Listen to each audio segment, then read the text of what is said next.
Exit polls అంచనాలకు అనుగుణంగానే Britain సార్వత్రిక ఎన్నికల్లో లేబర్ పార్టీ ఘన విజయం సాధించింది. 14 ఏళ్ల తర్వాత ఈ ఎన్నికల్లో లేబర్ పార్టీకి మెజారిటీ స్థానాలు దక్కించుకుని అధికారంలోకి వచ్చింది. మరోవైపు రిషి సునాక్ కన్జర్వేటివ్ పార్టీ ఘోర పరాజయం చవిచూస్తుంది.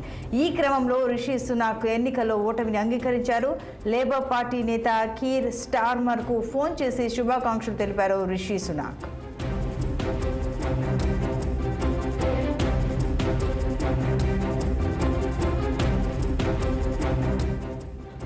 మరోవైపు కన్జర్వేటివ్ పార్టీ ఓటమికి తానే పూర్తి బాధ్యత వహిస్తానని రిషి అన్నారు. ఇవాళ అధికారిక మార్పిడి జరుగుతుందని వెల్లడించారు. శాంతియుత పద్ధతిలో అధికార మార్పిడి జరుగుతుందని ఆయన పేర్కొన్నారు. పార్టీ విజయానికి నేతలు అవిశ్రాంతంగా కృషి చేశారని, ఓటమికి తానే బాధ్యత వహిస్తానని రిషి సునాక్ పేర్కొన్నారు.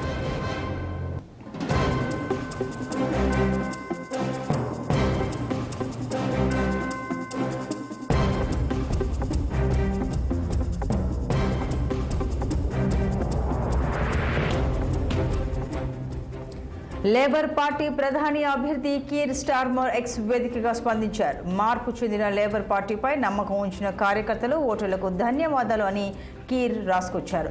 మరోవైపు విజయం ఖాయమైన తర్వాత ఆయన స్పందిస్తూ, మీరు ఓటేశారు, ఇక మీకు సేవ చేయడం మా పని అంటూ ట్వీట్ చేశారు.